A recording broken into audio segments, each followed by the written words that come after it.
오늘 우리에게 주시는 하나님의 말씀은 고린도전서 6장 12절에서 20절까지 말씀입니다.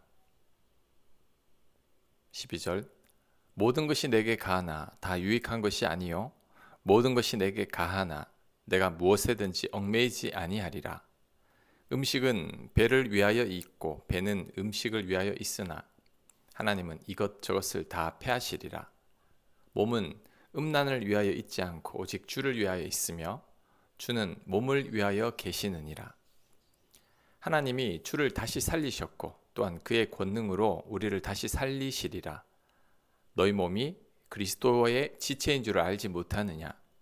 내가 그리스도의 지체를 가지고 창녀의 지체를 만들겠느냐? 결코 그럴 수 없느니라. 창녀와 합하는 자는 그와 한 몸인 줄을 알지 못하느냐? 일렀으되 둘이 한 육체가 된다 하셨나니 주와 합하는 자는 한 영이니라. 음행을 피하라. 사람이 범하는 죄마다 몸 밖에 있거니와 음행하는 자는 자기 몸의 죄를 범하느니라. 너희 몸은 너희가 하나님께로부터 받은 바 너희 가운데 계신 성령의 전인 줄을 알지 못하느냐.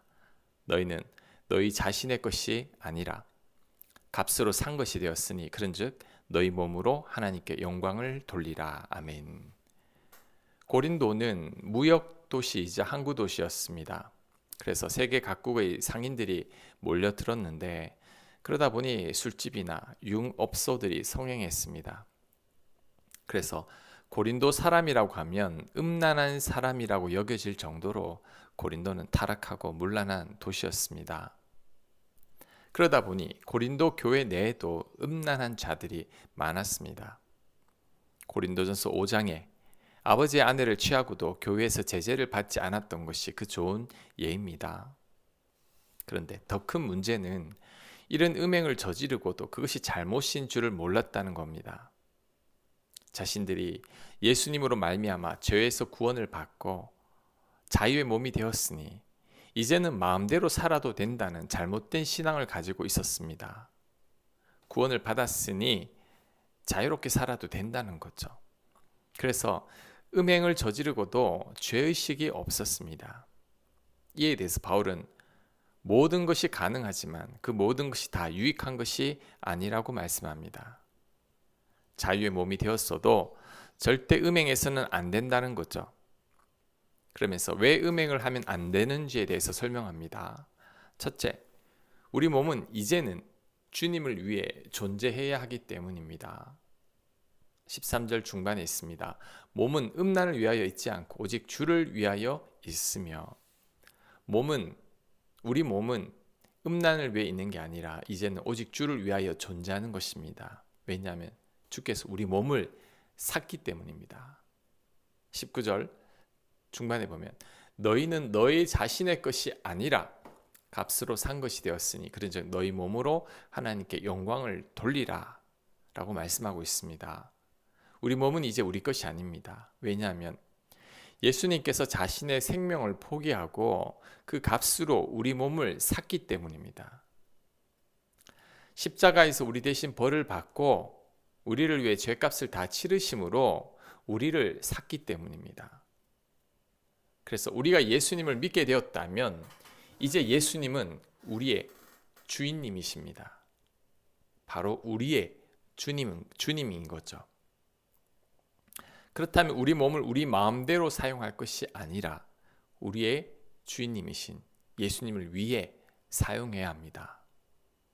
우리 자신의 욕망을 채우기 위해 음란하게 사용해서는 안 됩니다. 둘째, 음행은 창녀와 한 몸이 되는 것이기에 자신의 몸에 죄를 짓는 것입니다. 16절, 창녀와 합하는 자는 그와 한 몸인 줄 알지 못하느냐.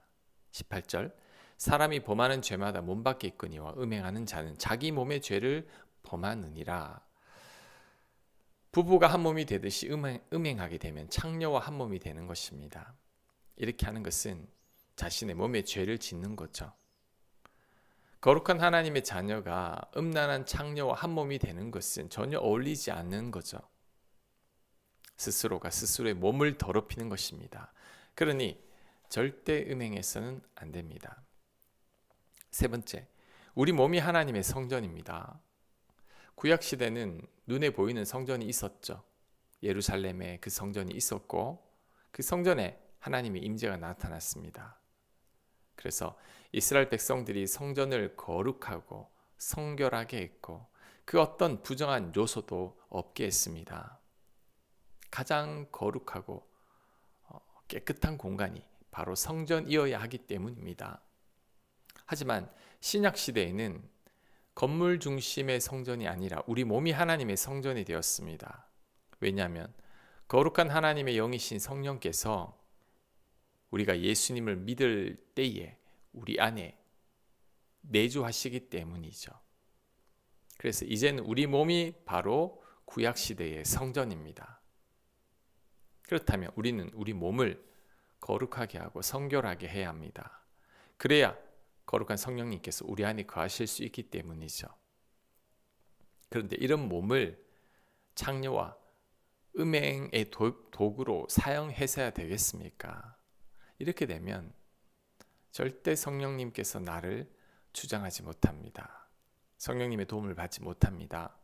성령 충만은 꿈도 꾸지 말아야 합니다. 사실 우리가 하나님을 느끼지 못하고 만나지도 못하는 가장 큰 이유 중 하나가 거룩에 실패했기 때문입니다. 우리가 거룩하지 않고 죄 가운데 있으니 우리 안에 성령께서 온전히 거하실 수 없는 거죠. 우리를 다스릴 수가 없습니다. 결국 하나님을 믿지만 하나님과 단절된 채로 살아갈 수밖에 없는 거죠. 하나님께서 나를 잘 만나주지 않으시고 하나님의 음성을 잘 들을 수 없는 것은 하나님의 문제가 아니라 나의 문제입니다. 내가 거룩하지 않으니 하나님께서 나를 만나고 싶고 나에게 하실 말씀도 많으시지만 도저히 그렇게 하실 수가 없는 거죠. 말씀하셔도 우리가 듣지도 못합니다. 내가 거룩하지 않기 때문이죠. 레위기 11장 45절입니다. 내가 거룩하니 너희도 거룩할지어다. 우리는 거룩해야 합니다. 나를 향한 하나님의 뜻은 나의 거룩함입니다. 거룩에 실패하면 신앙생활도 실패합니다. 거룩에 실패하면 하나님을 만나지도 못하고 하나님의 음성을 듣지도 못합니다. 거룩에 성공해야 신앙생활도 성공합니다. 그러니 성령의 전인 우리 몸을 거룩하게 해야 합니다. 마지막으로 한 가지만 더 살펴본다면 우리는 모든 것이 가능하나 다 유익한 게 아니라는 것을 알아야 합니다. 바울은 율법을 초월하여 자유로우나 그 자유가 다 유익한 게 아니라고 했습니다. 쉽게 예를 들면 담배를 피우거나 피우지 않는 것은 우리의 자유이죠. 그런데 담배가 몸에 해롭다는 것은 누구나 압니다. 그렇다면 우리 몸을 위해서 피우지 않는 게 좋죠. 마찬가지로 우리는 예수님을 믿음으로 죄에서 자유를 얻었습니다. 율법에서도 자유하게 됐죠. 그렇다고 고린도 교회 교인들처럼 그 자유로 자신들의 육체적 욕망을 채우는 데만 집중해서는 안 됩니다. 그러면 결국 나에게 해가 됩니다. 나만을 위한 자유는 타인에게 피해를 주죠. 나의 육체적 만족을 채우기 위해 내 마음대로 하는 것은 자유가 아닙니다. 방종입니다. 절제가 되지 않는 자유는 결국 모두에게 해가 됩니다. 그러니 가능하다고 다 할 것이 아니라 절제할 수 있어야 하고 거절할 수 있어야 합니다. 가지 말아야 할 곳은 가지 않는 게 좋고 만나지 말아야 할 사람은 만나지 말아야 합니다. 술이나 담배도 절제가 되지 않는다면 하지 않는 게 좋습니다. 경건 생활이 잘 안 된다면 나의 경건을 위해서라도 억지로라도 기도 시간을 갖거나 성경 공부를 해야 합니다. 믿음의 지체들을 만나서 교제해야 합니다. 코로나로 인해 비대면 예배가 생긴 이후로 상당수의 그리스도인들이 비대면 예배만 드리고 있습니다. 특히 미디어에 익숙한 젊은 층에서 이런 현상이 도드라지게 나타나고 있습니다. 그런데 영상으로 예배를 드리면서 믿음의 지체들과 전혀 교제하지 않고도 내 신앙을 잘 지킬 수 있다면 그렇게 해도 됩니다.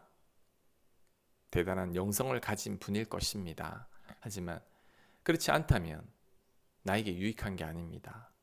바울의 표현을 빌자면 비대면으로 예배 드리는 것이 가능하지만 다 유익한 것은 아닙니다. 내 신앙을 지켜내기 힘들 겁니다. 지난번에 코로나에 걸려서 집에서 처음으로 비대면으로 예배를 드린 적이 있습니다. 몸은 아팠지만 설교 준비를 안 해서 마음이 편했고 주일에 시간적 여유가 많아서 너무 좋았습니다. 하지만 예배 드리고 난 후에 든 생각은 이런 식으로만 예배를 드리면 몸은 참 편하겠지만 내 신앙을 계속 유지하기는 힘들 것 같다는 것이었습니다. 저는 매일 설교를 준비해야 하기에 매일 성경을 묵상하고 기도를 하며 하나님 은혜를 구하고 있습니다. 토요일 하루는 온전히 하나님께만 집중합니다. 이런 삶이 있으니 그나마 제 영성을 유지하는 것 같습니다. 이런 과정이 없고 예배마저도 노트북을 쳐다보고 있다면 저는 제 신앙을 잘 지킬 자신이 없습니다. 어쩌면 그래서 하나님께서 저를 목사로 부르신 것일 수도 있습니다. 제 약한 의지로 안 되기 때문이죠. 우리는 우리에게 주어진 자유로 우리의 육체의 기회를 삼아서는 안 됩니다. 나에게 주어진 자유로 안일한 삶을 살고 나의 게으름을 적당히 합리화해서도 안 됩니다. 그러면 결국 그 자유가 나에게 해가 됩니다. 다 가능하다고 해도 유익하지 않은 게 반드시 있습니다. 우리는 그것을 바로 알아차려야 합니다. 그리고 그것을 과감하게 잘라내야 합니다. 그래야 우리의 신앙을 그나마 유지할 수 있을 겁니다. 내 안에 거하시는 성령님과도 깊은 교제를 나눌 수 있을 겁니다. 그렇게 되는 저와 여러분들 다 되시길 간절히 축원합니다. 아멘. 모든 것이 가하나 다 유익한 게 아니라 하였사오니 하나님 그것이 무엇인지 깨닫게 하시고 단호히 잘라낼 수 있는 저희들 되도록 인도하여 주옵소서. 우리 몸이 성령의 전이오니 우리 자신을 거룩하고 깨끗하게 가꾸어서 날마다 하나님과 깊은 사귐을 나누고 동행할 수 있도록 역사하여 주시옵소서. 예수님 이름으로 기도합니다. 아멘.